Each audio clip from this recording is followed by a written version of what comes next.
Wakil Menteri Luar Negeri Armanata Cenasir dalam konferensi pers daring usai memaparkan hasil KTT G20 di Johannesburg, Afrika Selatan menegaskan bahwa Indonesia kembali menegaskan posisinya sebagai kekuatan penting dalam ekonomi global. Di bawah kepemimpinan Presiden Prabowo Subianto dan Wakil Presiden Gibran Rakabuming Raka, Indonesia memainkan peran strategis sebagai negara berkembang yang memperjuangkan kepentingan Global South, sekaligus menjadi mitra penting bagi negara maju dalam menjaga stabilitas ekonomi dunia.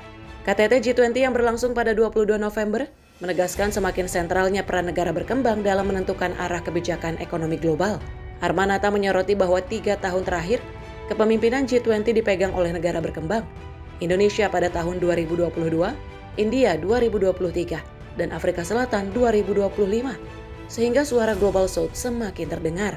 Dokumen Leaders Declaration kali ini memuat isu-isu krusial seperti tekanan utang, kenaikan suku bunga, dan kebutuhan pembiayaan pembangunan pasca pandemi, menunjukkan bahwa negara berkembang kini menjadi co-driver dalam pembuatan kebijakan ekonomi dunia.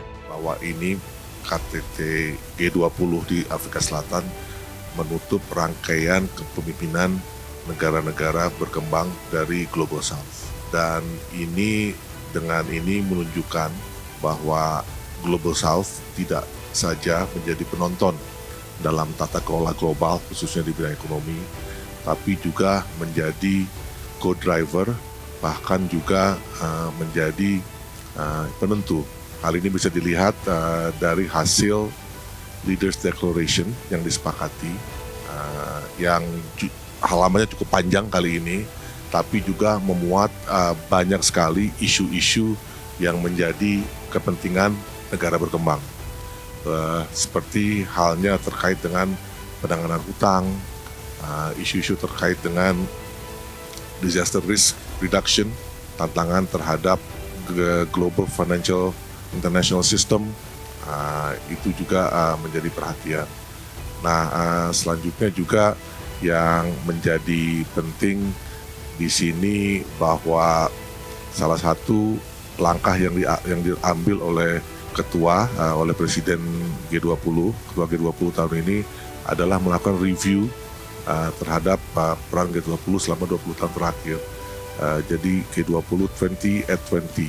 Nah, ini di sini dilihat apa yang menjadi kekuatan G20 selama 20 tahun terakhir dan apa yang menjadi tantangan G20 dalam 20 tahun terakhir.